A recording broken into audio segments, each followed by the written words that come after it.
Shalom. So let's just touch on the Lebanon Agreement.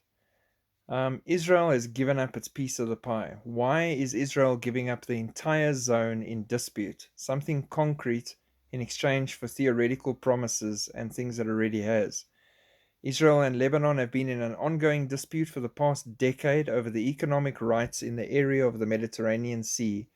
Pretty much looks like a slice of pizza there. Israel's giving up the entire zone in the dispute, something concrete in exchange for theoretical promises and things it already has. This is with America's help in this whole process. Prime Minister Yair Lapid presented the deal on Twitter on Monday as giving Israel 100% of its security needs, 100% of the Karish reservoir, and even part of the earnings of the Lebanese reservoir. Sounds amazing. When Lapid says security needs, he's referring to several things. The most solid security benefit of the deal is recognition of the buoy line, a 5-kilometer long row of floating obstructions extending from the point along the Mediterranean Sea at which Israel and Lebanon meet. The buoys help secure the northernmost parts on Israel's shores. The agreement is supposed to include recognition of that line and get the UN interim force in Lebanon off Israel's back about it. However, the buoy line has never been a huge issue. Even if Lebanon or UNIFIL would occasionally kvetch, having the Lebanese government sign an agreement with the US, they're not co-signing anything with Israel. It doesn't do anything for Israel's security because the threat from Lebanon is not the Lebanese army as much as Hezbollah. And since when does Hezbollah care about any international agreements? The other security advantage of the deal that Lapid presented is that by helping Beirut become a natural gas exporter and improve its economy, it will weaken Lebanon's reliance on Iran, which will restrain Hezbollah and bring regional stability. This is a theory and a refrain heard before in Israel's security establishment when it comes to Palestinians. Give them something to lose, and they'll behave peacefully to secure or protect it. Never works. What Lapid understandably does not want to admit, but gave away in his remarks about Israel retaining 100% of the Karish reservoir, is that this deal is trying basically to buy peace and just chill from Hezbollah. That's never going to work. As talks between Israel and Lebanon advanced earlier this year and the Karish licensed Energen set up a gas rig, the Iran-backed terror group's leader Hassan Nasrallah grew bolder in his threats. We covered this against Karish and the field. Throughout, Lapid Energy Minister Karen El-Harar and their ministries insisted that Karish is not up for negotiation. But now Lapid is presenting its retention as an achievement of the talks. Lapid mentioned in his tweet that Israel would get part of the earnings of the Lebanese reservoir. The Karna gas field juts out beyond the pizza slice disputed area into Israeli waters, coming very close to Karish.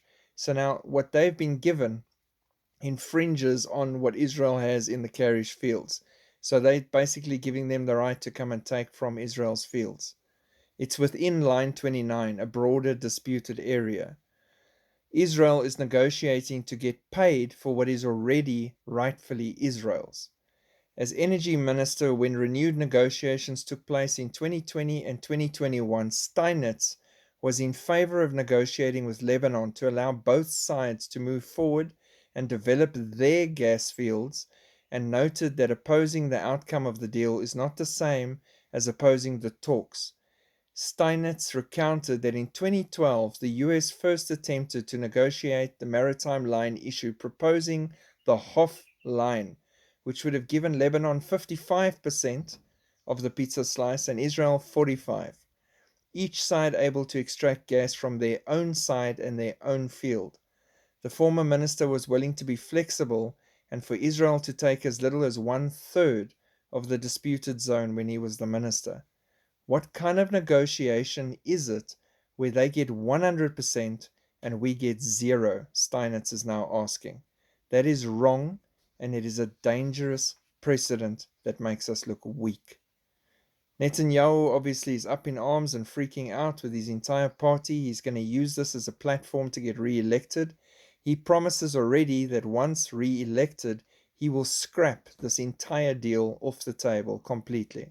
He will not acknowledge it or accept it. The joke at the moment is you'd think that Lebanon would jump on this and say, cool, signed, done deal, because we even get to take gas from your side and from your field, no problem. But they're actually upset and they're contesting this deal.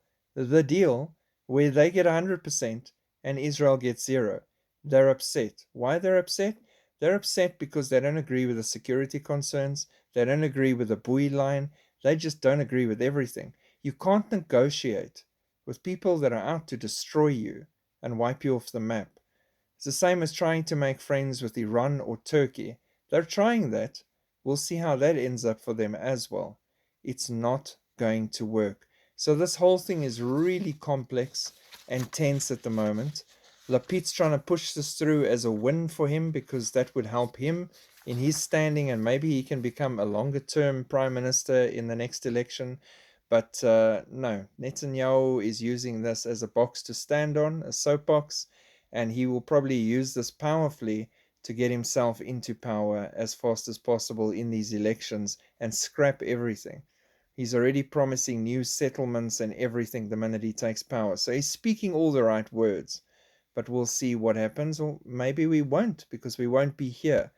But these are real issues, and the big problem on this is it's showing their enemies how weak they really are right now, how undecisive they are, how much they're willing to sacrifice to be left alone peacefully.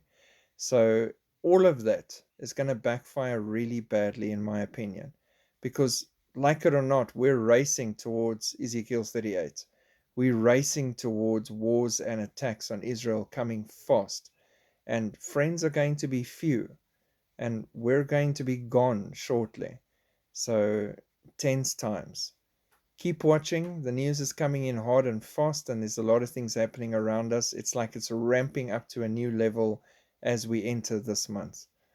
God bless. Stay positive. Stay happy.